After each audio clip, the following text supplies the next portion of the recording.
Philadelphia and that mass shooting that sent a stampede of people fleeing South Street, one of Philly's most popular areas, after gunshots rang out. That's where Janae Norman starts us off. Multiple manhunts underway as the country reels from another spree of deadly mass shootings. We got multiple victims. Crowd seen racing to escape after gunfire erupted in Philadelphia Saturday night, turning a busy street into chaos.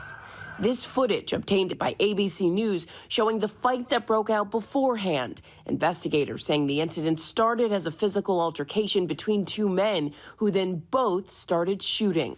All of a sudden I hear like, rat-a-tat-tat-tat-tat-tat. There, they observed several civilians suffering from gunshot wounds lying on the sidewalk and in the street. Police say one gunman died, two bystanders also losing their lives, and 11 more people injured. And what happened is that you had some, sick maniac. Some people made it, some people didn't. The victims, 27-year-old Alexis Quinn, 34-year-old Gregory Jackson, and 22-year-old Chris Minners, a resident advisor at Girard College. In Chattanooga, Tennessee, Saturday night, 3 people killed and 14 more shot after authorities say multiple gunmen opened fire at a nightclub. Multiple shots fired. Multiple vehicles fleeing the scene. It's that city's second mass shooting in just the past week. I'm tired of standing in front of you talking about guns and bodies. Chattanooga will not tolerate this in our community.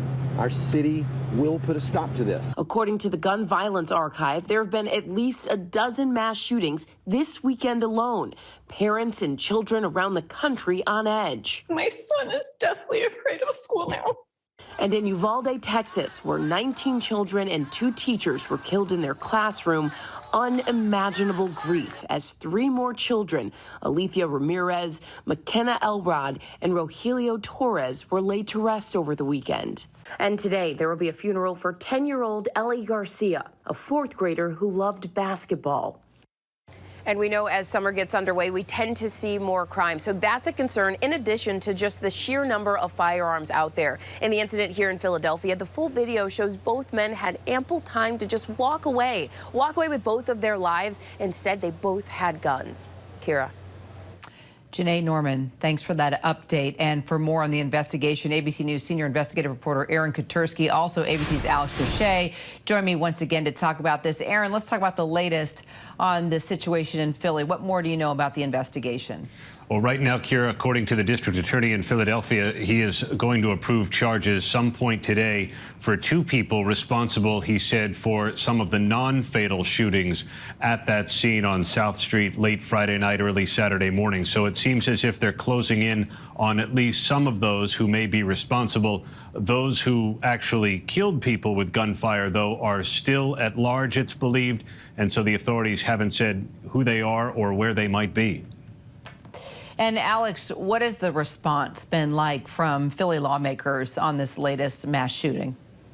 Kira, it's echoing what we're seeing in other parts of the country, just sheer outrage. We saw this tweet from the governor, the Democratic Governor Tom Wolf, who said that, yes, his thoughts and prayers are with those injured and the loved ones left mourning. But legislators, enough gun violence, enough deaths, let's act. We also heard from Republican Senator Pat Toomey, who was a part of that subgroup of senators negotiating some sort of bipartisan deal. He says that potential solutions are on the table. They're going to continue those talks through the week, trying to cobble something together by Friday. And then also Representative Connor Lamb, who is a Democrat. And this was even after Uvalde says we cannot go on like this. We cannot continue to do nothing while children and teachers are getting murdered in their schools.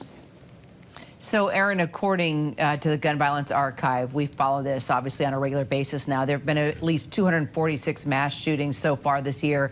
You've been with us covering this uptick in shootings across the country, every mass shooting we've been experiencing. Tell me about this rise that we continue to follow and how it's comparing to numbers from past years. What do you think is happening?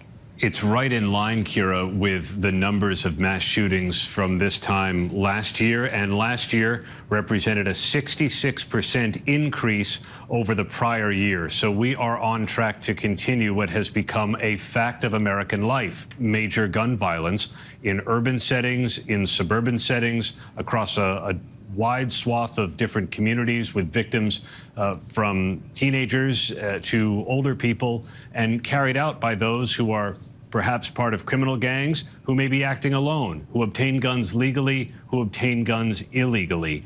The proliferation of ghost guns has been a problem, but so has an ordinary purchase that's been put to nefarious intent in various places. So there is not an easy fix. There is not one solution to all of this, but this has become an acceptable reality for people who want more Americans armed.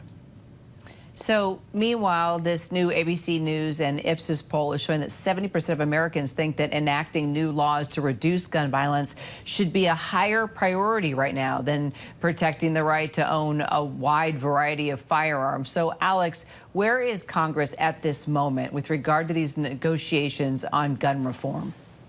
Well, Kira, we know that there is that small group of 9 senators that are working on some sort of bipartisan deal. They blew through a deadline today that was set by Senate Majority Leader Chuck Schumer.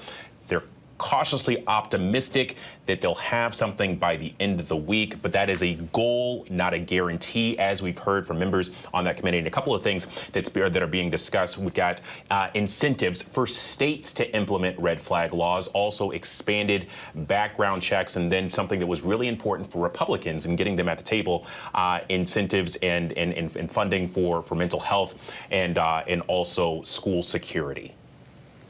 And Alex, the president says that he believes voters will make gun reform a priority at the polls. He said it a number of times now. We are in the thick of primary elections. You've been out on the road covering the primaries for us here at ABC. Where do voters fall on guns? And I'm sure it sort of depends on what state you're in as well. Well, certainly, Kira, and we've seen those poll numbers from ABC News and Ipsos. The concern the American people are expressing about guns has only ticked up since the last time we've surveyed similar questions.